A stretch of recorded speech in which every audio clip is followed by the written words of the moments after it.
Welcome to SciTech Culture with Steve Kern and Ben Warner, where we examine science, technology and culture in the 21st century. Visit our website at scitechculture.com. Well, after all this time and so many episodes, and what a year, we're finally at our final episode of 2021. Took long enough for us to get here, it seemed. Like some of this year felt a bit like last year, shall we say.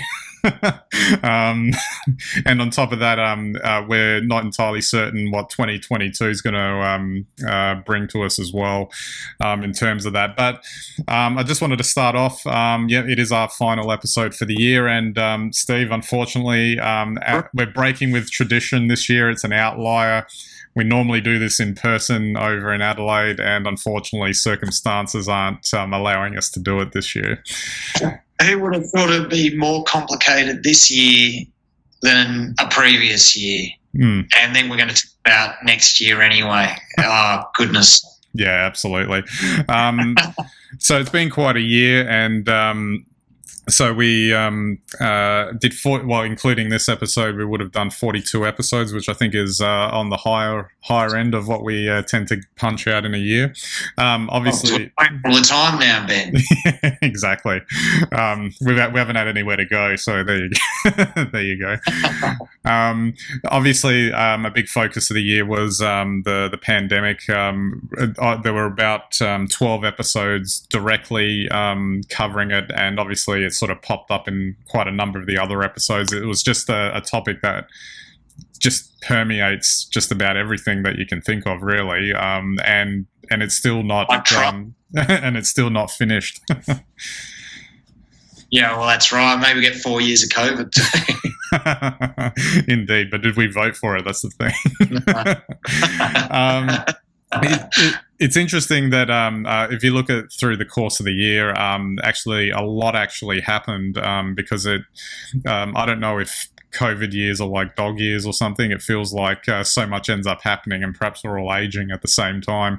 But if you can remember at the beginning of the year, it was just such a different landscape with no vaccines. There was, I guess, a sense that COVID had been kept at bay after Melbourne had re-emerged from the second wave last year, and that things were okay, and we could, I guess, take our time with the vaccination program because, everything's good, we don't have to worry about it.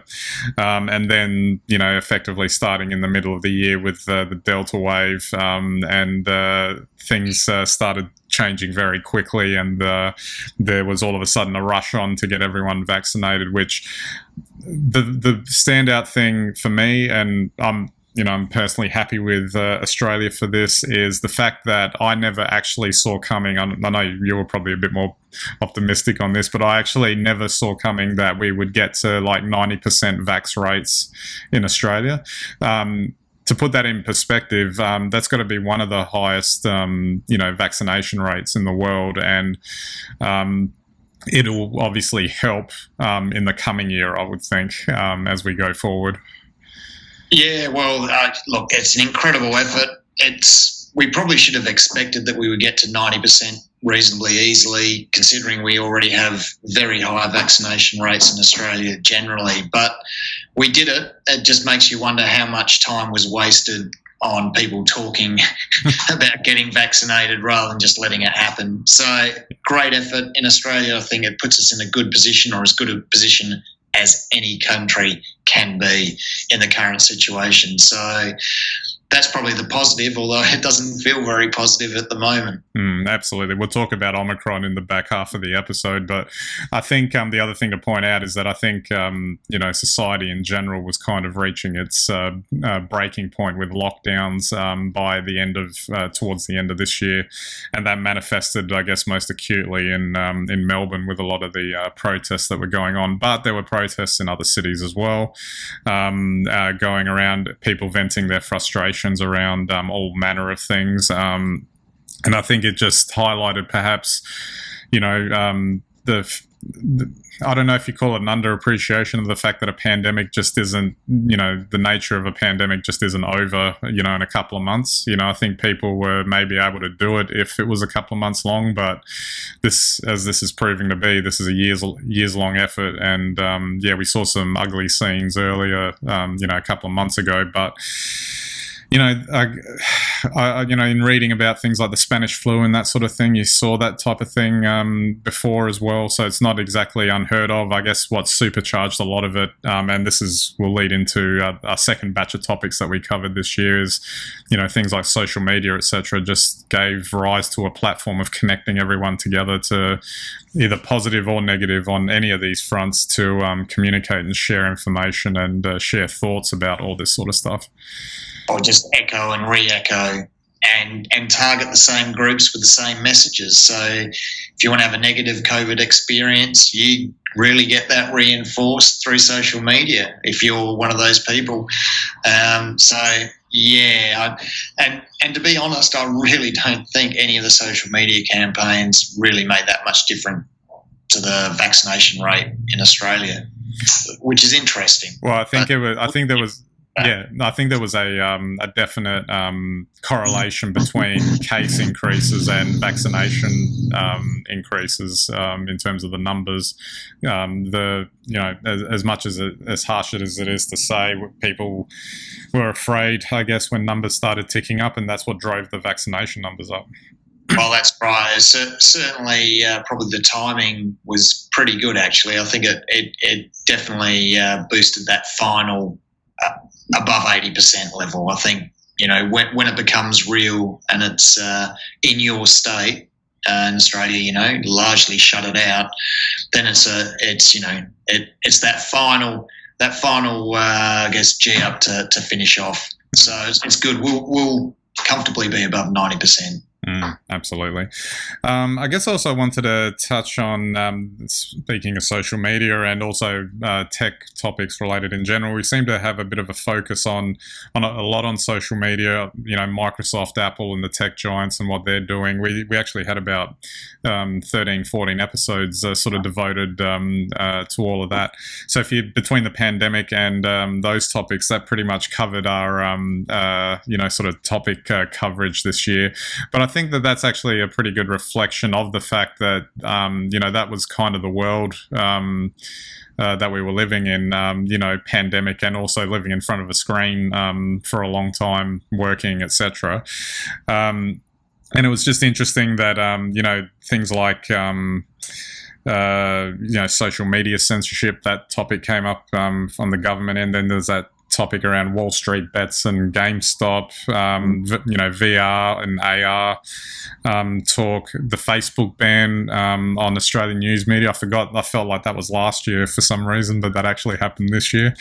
Obviously, the semiconductor chip shortages, that's still a factor that's affecting things. All sorts of stuff, and of course, the release of Windows 11, my bitching about that, and some of the Apple stuff as well. So it's quite an interesting year. I think it's funny that in my mind, the pandemic and technology were kind of orbiting each other in terms of the cultural fix of whatever was going on this year. Well, it shows you how integrated technology has become in our society. So, it's no comparison to go back to the Spanish flu, I guess, considering they had no devices at all. But, it's been integrated and people, getting their news, they're getting, coverage and opinion largely through social media now. So devices are very important. In any workplace, we've seen everyone now moves to a laptop and a docking station. There's no more, towers anywhere to be seen. And of course, all the tools, whether it's Zoom, Teams, WebEx, people are using them now. So it's been a big shift, and certainly, even the way I work and most people that I know, the way we're working and the way we're living now has changed as well. So I can't really see them, especially as we're about to talk about what might happen in 2022, work from home finishing anytime soon. And you'd say if there was another year like the last 2 years in 2022, I'd think the work from home is well and truly out of the bag. Well, and it's probably important to point out that, say, if the pandemic had only lasted 3 months, then things might have just snapped back to the way they were before. But because it's just been so ongoing, it's like anything, a change of habit. You do it for long enough, and then all of a sudden you're doing things differently compared to how you did them before. And I guess that applies to whole societies as well. Yeah. Absolutely. So I mean, there were obviously a bunch of other things that we covered. A couple of space topics in there too. I thought it was I thought it was quite an interesting year. One thing I did want to finish up on is that our first episode of the year was called the 2020 Hangover, and I'm wondering if the first episode of next year is going to be the 2021 Hangover, at the rate that we're going, because it's still, everything still permeates the psyche these days. Well, honestly, like the last 2 years just seemed like 1 year just spread across two. And if 2022 goes the same way, then I think it's going to feel like 3 years spread across, or 1 year spread across three or something. I guess it's interesting, probably over the last 6 years now, we've had Trump dominate not just this show, but our lives in terms of opinion. And then basically he went and we got COVID to replace him, which is not much difference really in terms of the fact, like, these are sort of events that have really dominated the psyche. And because they're everywhere now, you come across them on social media. Traditional media just echoes what's on social media. You can't escape these topics, and they basically colour every other thing that's happening. So, the impact on our collective psyche as a society, I don't know what it's, or how it will colour this period in history when we look back in 10 years. Absolutely. It'll be very interesting, but we all remember the COVID era. Absolutely. If nothing else, just on a more personal note too, for us, I think this just sort of embodies SciTech culture in a nutshell, really. Alrighty. Well, let's have a look at what next year could bring, and we'll focus specifically on the pandemic, because that is really what is going to still dominate the news going into the new year. There'll be a bunch of other things that I'm sure that we'll cover next year as things go along, whether they're things that we know about now or things that pop up at random. But I guess what's dominating the talk now is what Omicron is going to do to the situation. Omicron, as I've been advised, that's the correct pronunciation.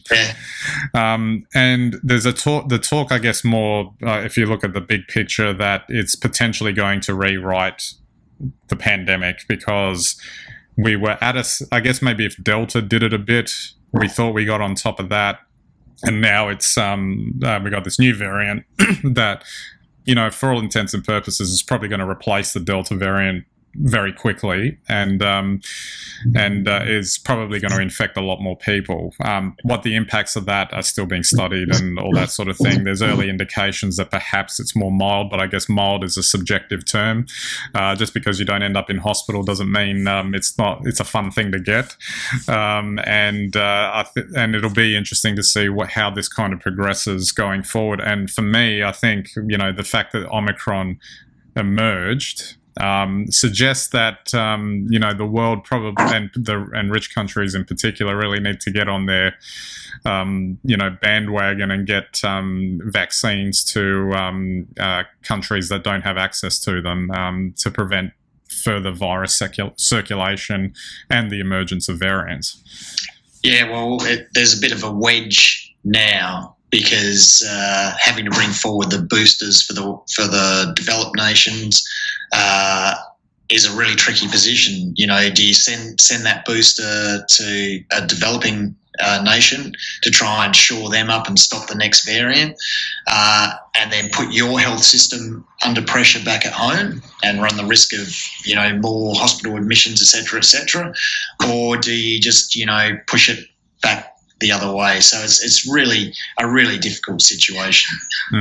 One sort of interesting thing I heard about in the discussion around the development of vaccines going forward, the approach that's interesting too is that the discussion that a booster of the original vaccine is enough to deal with Omicron because it brings your sort of antibody levels up enough that even though it's not directly targeting Omicron, it'll still have the desired effect, I guess, is the where it seems to be settling. But then there's this notion that whoever it is, Pfizer or Moderna, are developing Omicron-specific vaccines, and in certain aspects you could see a logic to that. But then at the same time, I've heard the counter-argument, which is, well, yeah, you can develop it, and then another variant comes along and makes that one redundant as well. Are we in a place where we're going to continually play catch up in trying to do that over and over again, or whether a combination of approaches is required? Look, I think with the technologies they have today, they can design an Omicron specific vaccine very quickly. Yeah, but look, who knows? I mean, I don't think even the most experienced epidemiologists and even the vaccine makers have ever seen anything like this, or been in a situation like this where they're dealing with something that they didn't expect. They didn't expect really the fact that catching COVID or even being vaccinated against it, effectively isn't really stopping the spread. So that puts us in a unique situation where the vaccines are your defence against being seriously ill. And I think that for us, that's really a whole new learning experience. And look, it's anyone's guess. I mean, we just have to make as much vaccine as possible and get it out around the global community as effectively as possible. And I think that's really the only option. But how you do that, how you organise a task like that, 5 billion shots of vaccine times 2 or 3, 15 billion shots of vaccine, that is a lot of vaccine. And going to remote places without the infrastructure to support stuff that needs to be delivered at -20. And I should clarify before that I in no way meant that it wasn't absolutely incredible that that these vaccines are actually a thing that happened as quickly as they did.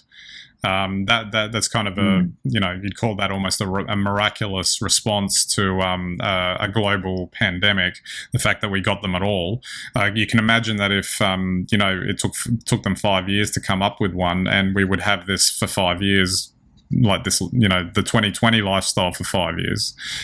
Oh, look, if this had happened probably even 3 or 4 years earlier, there's no way I don't think we could have produced the Moderna or the Pfizer vaccines as rapidly as we have, the mRNA vaccine. So it's just incredible. It is an amazing feat, and that's the level of science and technology that the world is enjoying today, and it's to a large extent it's keeping us safe, but it also goes to show that the world there's a lot of inequality in the world when it comes to sharing these technologies in times of need. And obviously this is a health crisis, a global health crisis.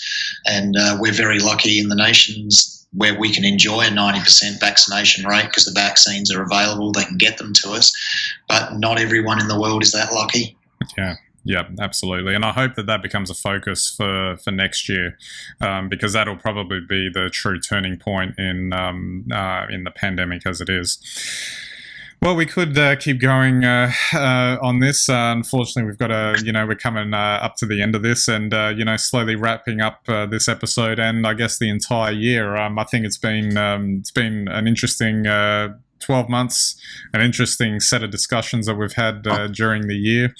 I'm looking forward to next year and seeing what things we'll cover, and what things will shock us, or whatever else comes down the pike in terms of all this stuff. But I think it's been a good year, and my only shame about this episode is that we couldn't do it in person. Hopefully, at the very least, I'll get to see you in person next week, Ben. But I think this is the way it is now. What we started with FizChat and our SciTech Culture, which is this virtual meeting. It's par for the course now. I guess the only thing I can look forward to in 2022 with all the uncertainty is more work from home. Yeah, indeed. All right, so we'll wrap it up there. Don't forget to check out our website, SciTechCulture.com. You can go get all of our links and content there. You can subscribe to our YouTube and Vimeo channels, our RSS feeds, and watch us on any and all of your devices. And we greatly appreciate your visits to our website.